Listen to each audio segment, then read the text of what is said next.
Want to watch this episode? We're on YouTube. Just search Katie Prentiss or hit the link in the show notes. I'm Katie Prentiss, and this is Sunshine Soul. I remember flying out of Portland one gray morning. It had been raining for days. That kind of heavy, wet Pacific Northwest gray that just seeps into your bones. I had the window seat on the plane like always. And as we ascended, I watched the droplets race across the glass. The clouds outside were so thick, like walls. And for a moment, it felt like the sun just didn't even exist anymore. And then we broke through. Probably my favorite moment. The clouds fell away, and there it was. Blue sky, bright light, the sun just sitting there like it had been the whole time. And it hit me in that moment. The sun is always shining, even when we can't see it. Here at Sunshine Soul, we hope, we heal, and we love despite the clouds. We remember that there's light ahead. Welcome to Sunshine Soul. Let's keep looking for the light together. In our last episode, we talked about my mom and how her death has just been this unraveling for me, and how it's been this exploration into the way we think about our moms. And here I am sitting before you, a mother of 4 children. It's not lost on me that I am that figure that Nick Kroll jokes about to 4 amazing people in this world. It's so fascinating how I can be that person to these other individuals.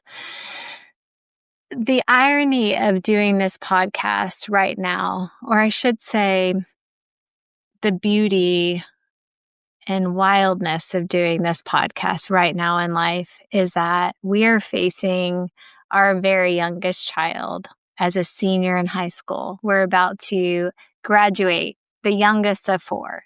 We have been in this journey. The last 10 years of my life have just been this wild unraveling, so to speak.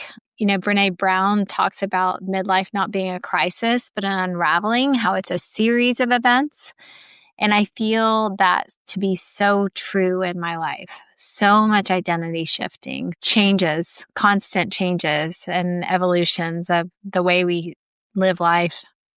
You can see it even in our home with how much furniture our home is absorbing from different apartments and dorms and moving situations of our kids. But all of that to say is motherhood to me, I think there's no better explanation of motherhood than a contraction and expansion.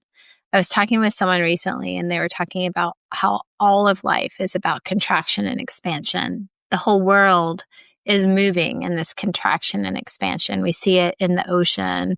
We see it in our weather patterns and our seasons. We feel it in labor and delivery. I feel it in the chapters and seasons of my life. I shared how I felt like my mom's life was contracting so much as she aged. In my life, I feel like there's so much expansion happening, but you can't have one without the other. You have to contract before you expand.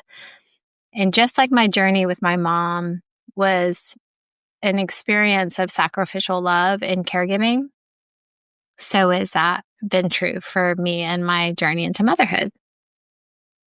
Episode 2, Mother Me. Even at a young age, I was a kid who wanted to be a mom.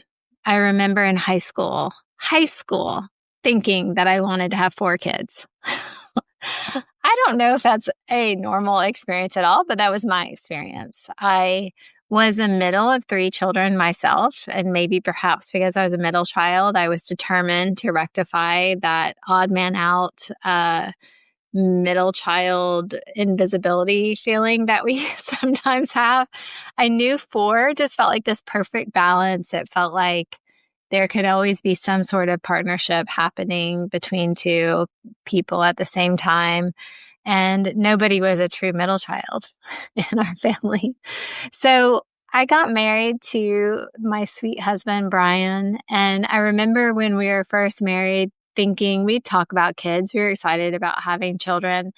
But you have this question of when do you think we'll be ready to have kids? And to me, it's just a comedic question because who in their right mind feels ready to take the full responsibility of another human being? Who feels ready for that? What does ready even mean? I think to a lot of people, it means that you have enough money in your bank account to start saving for their college. We were not in that group. Unfortunately, sorry, kids. But what does ready even mean? Like, does it mean, sure, you have a house or you have a stable job, but all of those things can change. Does it mean you're emotionally mature? Like, who's emotionally mature? We were in our 20s when we had kids. I don't know if they talk about your frontal cortex being not fully formed until your 30s for men, right? So we were having children as children, but I remember us talking about wanting kids, and you hear so many stories of people really struggling to get pregnant or how it can take years for some folks. And so we thought, well, I don't think we'll ever feel fully ready. And two, it could take a while. So maybe we'll go ahead and start trying, which means stop trying to avoid it. So for us, our first pregnancy happened fairly quickly. So we were like, oh, that worked. And we found ourselves pregnant with our first son. Nicholas Andrew we were given the due date of January 1st, 2000. And we kind of laughed at that date. And for me, my biggest concern as a mom was like, I really hope he's not born on Christmas because one, we really love the name Nicholas and that could get really awkward for him for years from now. And two, I don't really want to have to separate birthday and Christmas at the same day. That would be really hard for a kid. You can tell I'm a birthday fanatic, right? Just by even having that concern. But as time moved forward in the pregnancy, so did the famous Y2K panic that we were experiencing in that time. For those of you who may not have lived through that, there was this huge panic that once the date stamp in all of our computer systems turned over to 2000, that our whole infrastructure would crumble because none of the settings were prepared for it to go to a 2000 number, which is so funny and sounds so archaic. But all that to say, there was a lot of buzz happening in the world about how we just weren't sure if all systems would crash. My OBGYN assured me that they had generators at the hospital and we would be fine. I laughed at the whole thing because I was nervous about Y2K, but I laughed about the concern about having a child on January 1st, 2000, because that was my actual due date and nobody has their babies on their due dates, right? Except for me. I did. The night, New Year's Eve, December 31st, the night before the Y2K whatever was supposed to happen, I started feeling labor pains. Thankfully, that happened after midnight. It was already the new year. And I remember waking up to a contraction and thinking, do our lights work? Is our power out? Like, does everything work? And everything was fine. So we went into labor. Nicholas Prentiss was born the next morning. And I think that it's so funny when you get pregnant with your first child. It's unfortunate, but a lot of people give you really discouraging words. They say like, well, sleep while you can. Well, enjoy your marriage while you still have time. They kind of like, I don't know, they project like some of the harder parts of parenting onto you as you're walking around with your big pregnancy belly. And I just find that really unfortunate because I will say for me, The most profound thing that happened when I saw, probably before I even saw Nick, but for sure the first time you hold your baby, is I just remember thinking like, I didn't know that my heart could grow. I didn't know that my heart could expand. Not only that, not only seeing my own capacity to love grow, but also watching my husband see and embrace our child for the first time.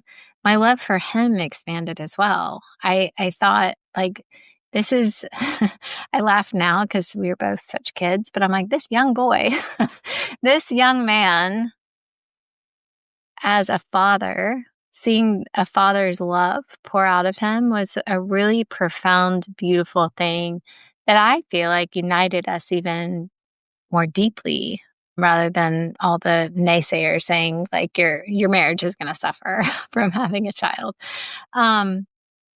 It was wild. It was wild to know that our bodies, it's wild to know that our bodies have the capacity to make another human being. Like, how is that? And I think it connects me so much to like the whole animal world. Like there's this whole like fascinating piece of another human coming from your body and then needing your body to sustain its life is wildly fascinating. But I think the emotional soul connection of it all is just how intricately entwined you feel as your whole being with this child.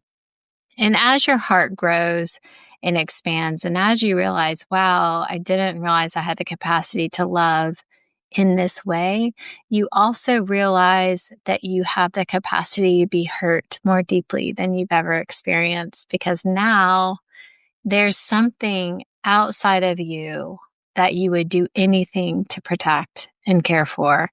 And so it's a very vulnerable, soft feeling to have your child walking around in the world.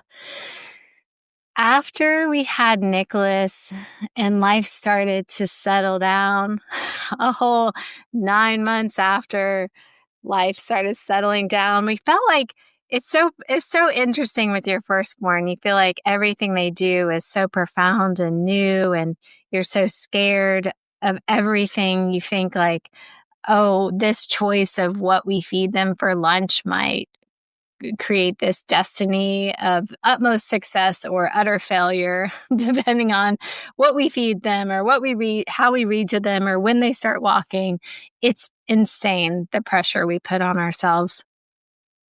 But life starts to settle. He started sleeping through the night. We had our routines. We had the 2 naps of the day going, and like Brian and I got our evenings back together, and we thought, we should have another one. This is really fun.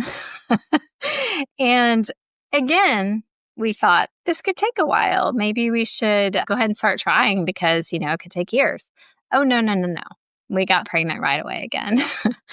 And when I got pregnant the second time, I again had fears of capacity. I had fears of, we have this child that feels so perfect to us. It's scary to have another child. How will we feel about the second child? How will we divide a part of our heart for another little one? And once again, I remember having Oliver in my arms, William Oliver, and holding him and thinking, oh, I don't have to share what's there. My heart will grow to meet the need once again. Oh man, but having 2 boys so close in age, talk about contraction before you expand. That first year of having 2 kids that close in age, I remember having to tell myself all the time that this has been done before you. Other people have done this. This isn't some kind of situation that is so profound that is impossible, even though it felt so many days. I remember the most glorious day in the world would be when the 2 babies would nap at the same time, that I could have even just minutes to use the bathroom, brush my teeth, oh my gosh, heaven forbid, take a shower or even nap. Definitely the angriest I ever got at my child to this day is one of my funniest memories is when I had the stars aligned and both babies were napping at the same time, and I felt like the angels singing in the heavens, and I was floating on air in joy and in excitement over the peace that I might experience in the next 30 minutes. And I put Nicholas into his room time to play. We'd always have a quiet time for him. Oh, he woke up. So they were both sleeping and he woke up. And I remember telling him, I need you to play quietly in your room so that we don't wake up Oliver. And the next thing I knew, I heard something and I found Nicholas in Oliver's room, waking him up from his nap to play with him. I was livid. I felt my blood boiling over this situation. I remember thinking I need to put Nicholas in his room so that I don't overreact. I put him in his bed and I said, do not come out of here until I come back, until I come get you. I had to tend to Oliver, deal with that, deal with my disappointment and my anger, rage perhaps of not getting what I needed in that moment. And I finally calmed down and I went back into Nicholas's room to check on him. And he said, is your mean face gone?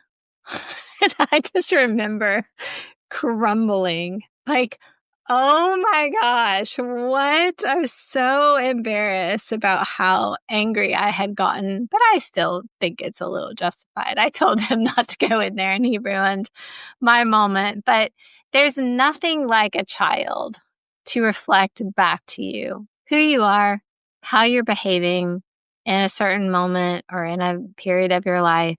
And, perhaps what you might want to do better and how you want to adjust.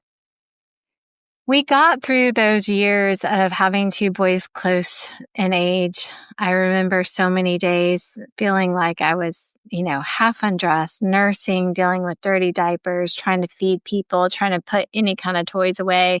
I would feel like I was on some sort of merry-go-round doing the same tasks over and over and over again, only to feel like the house looked in the same level of chaos. I looked the same level of dirty and undone. The children also did as well. I just was like, how is this life? How this feels so mind-numbing and discouraging to see the steady, constant work you do every single day and nothing to show for it.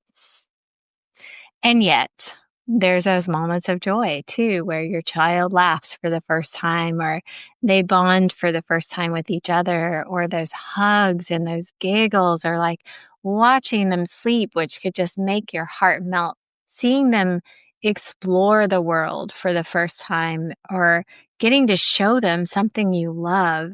There's just nothing that can take that away. So here we were with two kids. We're finally starting to get out of the weeds and we thought, okay, maybe it's time to have another one. I think Brian and I both secretly wished for a girl. I probably wasn't so secretive about it. I just didn't want to be public and say that I really wanted a daughter because I didn't want to have another kid in order to have a different gendered child. I knew I wanted 4 kids. I didn't care about what gender they were. However, having 2 boys, it did make me super curious and want to connect with another female.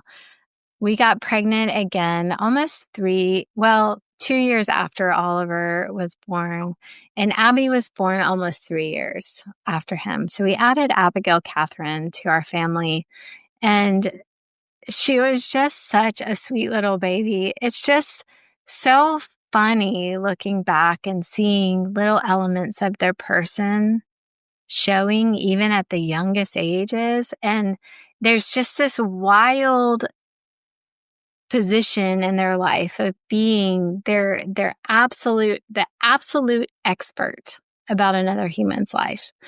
I'll talk to our kids now and like tell them things about their traits, like who they were, how did they behave, like how did they wake up from a nap, what did they love, what did they like to eat, how they wanted to be held, who they liked to play with, what toy was their favorite, what kind of sensory things did they love, did they hate. It's like all of these things we were experts on.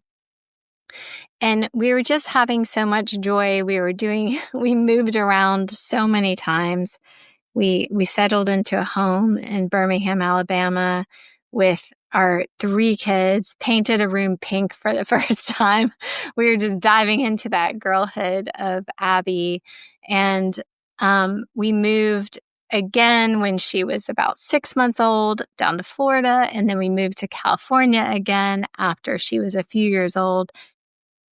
And I still wanted 4 children. Brian was more questioning, do we want to have 4? Like, this is kind of sweet. Like, 3 is nice. And I just remember thinking, like, one of us will adjust. Like, either I'll feel like this is enough and I think we're done, or he'll feel open to having another child. And eventually, the latter came true. We were both like, okay, let's have another. It's so fascinating getting pregnant the first time versus like the third or fourth time. Ignorance is bliss at first, and ignorance might be bliss at second as well. But third and fourth, you're very aware of what's going on. It feels like you're already on this level of chaos that like adding more chaos won't really change too much. People always say that. They're like, once you go from like each of you being able to hold one child to then having to juggle 3, then it kind of doesn't matter. I don't know that that's true because they are actual human beings, each of them. So you can't say it's just not that big of a deal to throw another human being into your family fold. But when I got pregnant with Elliot, all the other pregnancies, I remember like having 0 patience to do any kind of surprise for Brian. I remember thinking like, I just want him to watch this pregnancy test with me, like come to the bathroom. I don't care. Like we're going to dive in and we're going to stare at this line together. But with Elliot, I thought, oh, maybe on this 4th try, I can give a surprise. And the funniest thing is I went into the bathroom, I took the pregnancy test. It was positive. I was like, oh my gosh, it's happening. We're having a 4th child. And I thought, I'll wrap this up and I'll write a little poem for Brian. And he was getting into bed that night.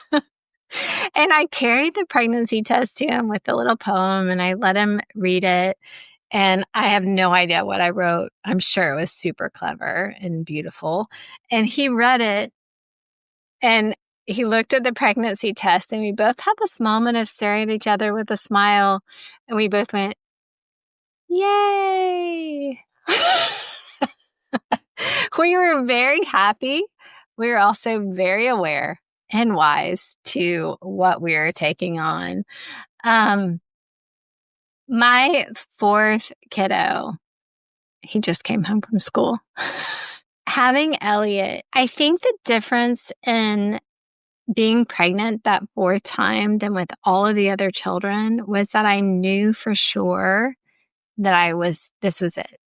Pending any kind of accident or anything like that, like this was it. And I never had that closure all the other times. And in fact, I was not a woman who like super loved being pregnant. I felt like a waddling whale and I didn't feel comfortable in my body. And when I think about sacrificial love and like contraction in life, like where you feel like maybe your life is going smaller and you're less able to do things you want to do. That's how I think about those years, like pregnancy, nursing. I'm like, I could barely take showers, much less like have some sort of vision for my life. I knew that I was sacrificing a lot for the health and well-being of these children. It was a sacrifice I wanted to give. But there were times where I wanted to get through it. And I think so much, if I could describe parenting, everyone wants to like complain about certain phases of parenting or like for me, sometimes you think when something's hard, you're just like, let's get through this. Like, I can't wait for my children to be able to put on their own pajamas. Like, I can't wait for my children to pay their own car insurance. Like, whatever stage of parenting we're in, we often think about getting through it. And I think so much of parenting is about staying present. So much of life is about staying present. It's like embracing the good and beautiful stuff that we have in that moment and not wanting to rush out of it just because something feels more challenging or hard. So during those years of contraction, it was easy to want and long for expansion. And I remember having to think, this is a chapter in a season. Right now, my body does not feel like its own. Right now, I feel like my body is expanding. I'm getting stretch marks. I'm putting on weight. Like I feel like not myself in my own skin. That's a lot to tolerate. It's a lot to like sacrifice the way your body works and moves and exists in the world for another human. But remembering that it was like a contraction before an expansion helped me. Remembering that it was a season, a chapter, and that there will be other seasons and chapters helped me. But also, as I was with Elliot, my final baby, there was this different ability to stay present because I knew that it was a closing of that season, of being like, of using my body to create life, of this literal expansion and contraction within my own systems and organs and all of that. And I was able to really enjoy him in a different way. And I think now I look back and we have to apologize to our older kids a lot because of how much of our parenting was informed by fear or by wanting to control. Like I said earlier, like everything your first child does feels so profound and new and scary. And you think, oh my God, I'm going to kill them with something that I choose. And then by the time you have your last one, your youngest, you're like, they're fine. They're going to be fine. They're going to learn how to read. They're going to eat whatever they eat. It's fine. and so you as a parent are often, and this is my experience, me as a parent was so different from my first child to my last. And my life in our family system was so different. So with Elliot, I found myself being so happy to retreat to nurse him. It was like this calm, sweet moment where I could hear like explosions and toys crashing and screaming outside the other room of the other children playing. And I just would think like he's look at this sweet child that can't yell at me or talk back. This is so lovely. But he was like the perfect experience of that chapter closing. The interesting thing I remember often in those years of having kids, thinking how I wished I had a job to go to, how I wished I had to get dressed up and look decent for something. I longed for stimulation, adult conversation. My husband was in a very outgoing, people-oriented job, and he would come home so depleted and hardly have any words left for conversation. And here I was, like, talking to children all day and like desperate for conversation. So our life in that phase was so mismatched and interesting. But by the time I had Elliot, I had this really cool experience of some of our friends. You know, we didn't have a whole lot of needs with like baby things because we were able to pass down so much from the older kids. And some of my friends wanted to join together to give us a gift. And I really wanted one of those glider rockers that women use to nurse their babies. I'd never had such luxuries with my other children. And I thought, oh, it'd be so amazing to have a really comfortable nursing chair that I could just have in my room. And some friends pooled together to get us a chair. Meanwhile, right as that was happening, another friend offered to let me use her glider rocker during this first year of this baby's life. And I thought, oh, that's amazing. So all of a sudden we had this gift money for a glider rocker, and I didn't need the rocker anymore. And I had for years and years thought that I really wanted to explore doing more portrait work with photography. I had taken one photography class in college, which was on film in the darkroom, and I loved it. And I dreamt of one day having a darkroom in my house and one day being a photographer for people.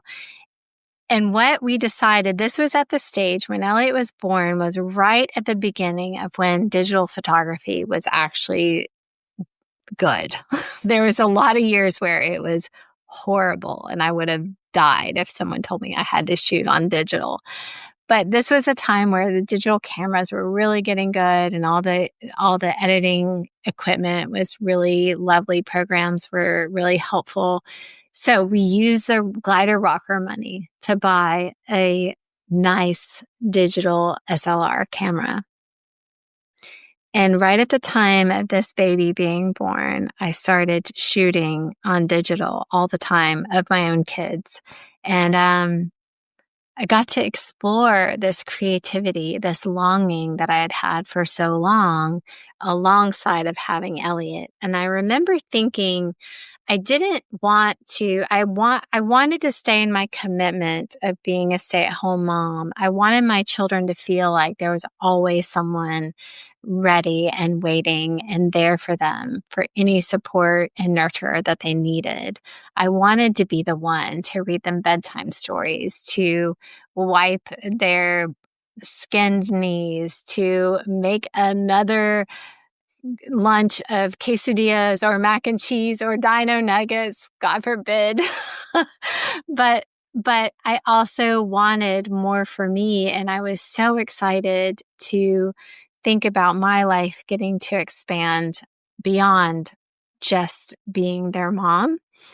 And so I started offering portrait sessions to people right in Elliot's first year of his life.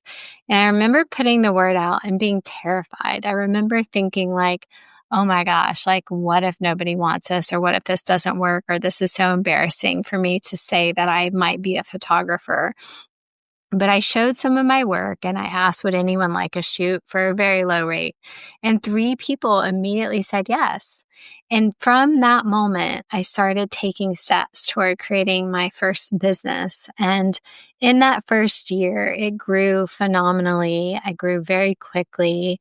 I remember that time feeling like I'm going to work nights and weekends only. So I would do all the kid stuff all day long. And then at night, I'd edit photos, or on weekends, I'd book shoots.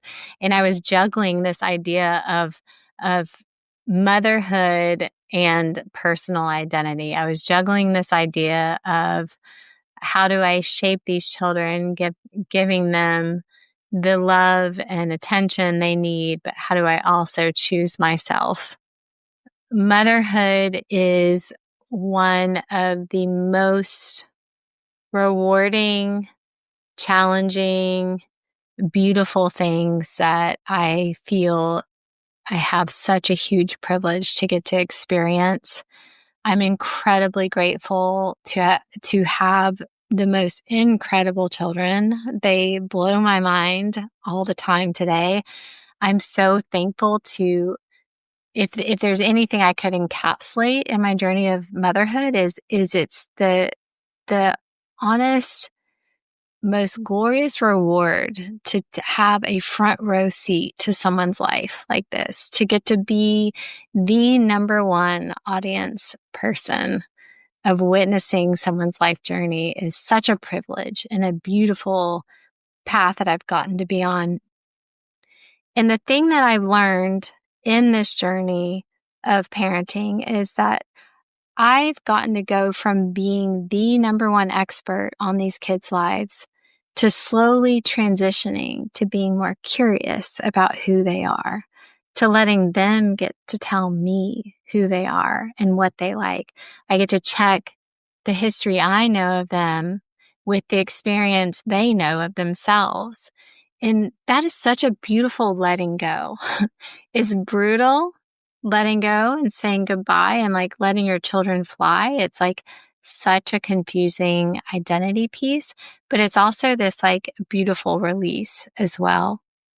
And as I've been able to do that, I feel like my life has also been able to expand. I think that those first days of starting a portrait photography business and what that's moved into in my life is a really profound journey.